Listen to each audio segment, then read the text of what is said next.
I'm Norbert Schindler, founder of GNSS Consulting.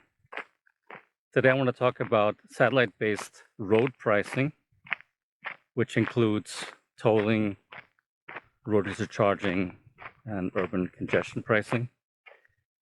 And until now, we have not used satellite-based tolling or GNSS tolling on these different kinds of scenarios, with the exception of the truck tolling systems in Europe, of which we now have 9 countries in 2025 operating such systems, and 3 more countries currently rolling out truck tolling based on satellite technology.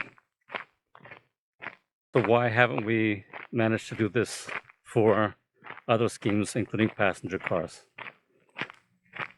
The most common argument is that passenger vehicles, or the owners of passenger vehicles, the users, don't want to be tracked and traced all the time. There's a concern that if you have a device in your vehicle that constantly sends your position data to some back office of a toll agency or some other authority, that everyone knows, or they know, where you are, when, and this is considered a violation of privacy, which is basically a concern that makes sense. But if you think about current multi-lane free flow systems, where you have a tag and beacon approach, you also have data stored at every single tolling point, and the toll operator knows exactly when you are traveling where along those specific tolling points. With satellite-based tolling, you don't necessarily need to store so many specific position points.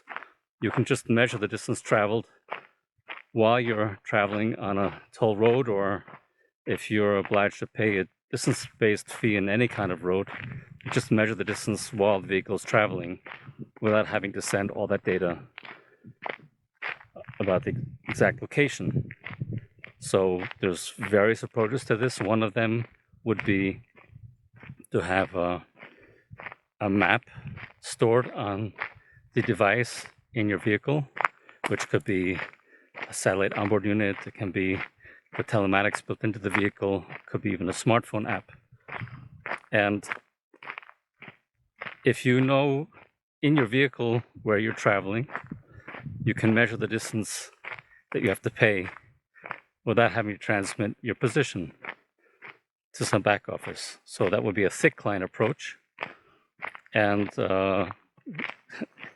it can be brought to such a level that nobody actually knows the exact position, the exact time, but we only know that you've traveled a certain distance on a particular day. And at the end of the trip, that calculation can be made, and you will be invoiced for that specific distance you traveled on that day. Quite simple. So that's basically the idea of a thin client approach versus a thick client approach. So the thin client is transmitting data all the time, and some back office does the calculations with map matching, which has become, let's say, a standard in Europe more recently. But if we recall, the first nationwide tolling system for trucks in Europe was in Germany 20 years ago. And there it was a thick client approach where all the calculations were done on board inside the vehicle, and only at the end of the trip was the data sent to the back office for the invoicing. And there's no reason why we can't do that today with passenger vehicles.